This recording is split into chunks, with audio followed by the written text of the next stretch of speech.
अनन्त आकाशमा लुकेका रहस्यहरू जुन 35 वर्षदेखि हबलले पर्दाफास गर्दै आएको छ, आज हामी त्यसैको खोजीमा छौं। सन् 1990 त्यो वर्ष जब हबल टेलिस्कोपले अनन्त आकाशमा आफ्नो आँखा खोल्यो, मानव सभ्यताले ब्रह्माण्डलाई हेर्ने दृष्टिकोण नै बदलियो। युरोपेली स्पेस एजेन्सी एसा र हबलको 35औं वार्षिकोत्सवको अवसरमा एसाले केही यस्ता तस्बिरहरू सार्वजनिक गरियो जुन पहिले पनि सार्वजनिक गरिएका थिए, तर यसपटक नयाँ डेटा र प्रविधिहरूको प्रयोगले ती तस्बिरहरूलाई अझै जीवन्त बनाइएको छ। कल्पना गर्नुहोस्, एउटा यस्तो मेसिन जसले प्रकाश वर्ष टाढाका ताराहरूलाई हाम्रो आँखामा ल्याइदिन्छ।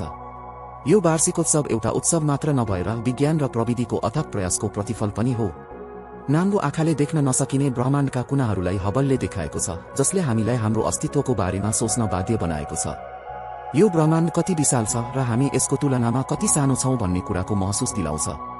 यस उत्सवको क्रममा एसा हबलले 346 सोम्ब्रेरो ग्यालेक्सी र ईगल नेबुलाका नयाँ तस्बिरहरू जारी गर्यो। यी तस्बिरहरू आफैमा ब्रह्माण्डको सुन्दरताको प्रमाण हुन्। 346 एउटा ताराहरूको नर्सरी हो जहाँ नयाँ ताराहरू जन्मिरहेका छन्। यसको रङ्गीन र जटिल संरचनाले ब्रह्माण्डको सृजनात्मक शक्तिलाई दर्शाउँछ।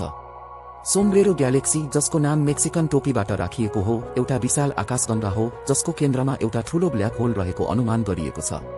ईगल नेबुला, जसलाई पिलर्स अफ क्रिएसनको नामले पनि चिनिन्छ, एउटा यस्तो ठाउँ हो जहाँ ताराहरू बनिरहेका छन् र यसको तस्बिरले हामीलाई ब्रह्माण्डको रहस्यमय र सुन्दर प्रक्रियाको झलक दिन्छ। यी तस्बिरहरूले हामीलाई ब्रह्माण्डको बारेमा धेरै कुरा सिकाउँछन् र हाम्रो जिज्ञासालाई अझै बढाउँछन्। अब कुरा गरौँ मेसियर 72 को, जुन एउटा ताराहरूको झुण्ड हो। यो झुण्ड पृथ्वीबाट धेरै टाढा रहेको हुनाले यसलाई देख्न निकै गाह्रो छ, तर हबलको शक्तिशाली टेलिस्कोपले यसलाई स्पष्ट रूपमा देखाउन सफल भएको छ।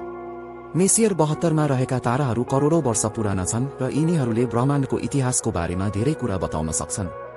वैज्ञानिकहरूले यस झुण्डको अध्ययन गरेर ताराहरूको जीवन चक्र र ग्यालेक्सीहरूको विकासको बारेमा नयाँ जानकारी प्राप्त गर्ने आशा राखेका छन्। यो झुण्ड एउटा यस्तो खजाना हो जसले ब्रह्माण्डको रहस्यलाई खोल्न मद्दत गर्छ। हबल टेलिस्कोपले खिचेका यी तस्बिरहरू केवल सुन्दर मात्र छैनन्, यिनीहरूले वैज्ञानिक अनुसन्धानमा पनि महत्त्वपूर्ण भूमिका खेलेका छन्।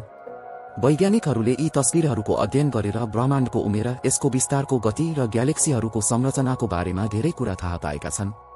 हबलले ब्रह्माण्डको बारेमा हाम्रो ज्ञानलाई धेरै बढाएको छ र यसले भविष्यमा पनि नयाँ खोजहरू गर्ने सम्भावना छ। यो टेलिस्कोप एउटा यस्तो उपकरण हो जसले हामीलाई ब्रह्माण्डको रहस्यलाई बुझ्न मद्दत गर्छ र हाम्रो जिज्ञासालाई शान्त पार्छ। हबलको योगदानलाई हामीले कहिल्यै बिर्सनु हुँदैन। यसले हामीलाई ब्रह्माण्डको बारेमा नयाँ दृष्टिकोण दिएको छ र हाम्रो ज्ञानलाई धेरै बढाएको छ। यसको 35औं वार्षिकोत्सवको अवसरमा हामीले यसको सम्मान गर्नुपर्छ र यसले गरेको योगदानको कदर गर्नुपर्छ। हबल एउटा यस्तो मेसिन हो जसले हामीलाई ताराहरू हेर्न, ग्यालेक्सीहरू नाप्न र ब्रह्माण्डको रहस्यलाई बुझ्न मद्दत गर्छ। यो एउटा यस्तो उपहार हो जुन मानव सभ्यतालाई विज्ञानले दिएको छ। हबलले देखाएको ब्रह्माण्डको यो विशाल चित्रले हामीलाई एउटा कुरा सिकाउँछ, ज्ञानको खोजी कहिल्यै रोकिनु हुँदैन। अनन्त आकाशमा अझै धेरै रहस्यहरू लुकेका छन् र हामीले तिनीहरूलाई खोज्नु छ। हबलले देखाएको बाटोमा हिँडेर हामीले ब्रह्माण्डको रहस्यलाई बुझ्न र आफ्नो अस्तित्वको अर्थ खोज्न सक्छौं। आउनुहोस्, हामी सबै मिलेर विज्ञानको यो यात्रामा सहभागी बनौं र ब्रह्माण्डको अनन्त रहस्यलाई उजागर गरौं। अझ रोचक र अकल्पनीय कथाहरू चाँडै आउँदैछन्। आजै हाम्रो च्यानल सब्स्क्राइब गर्नुहोस् र कुनै पनि अपडेट नछुटाउनुहोस्।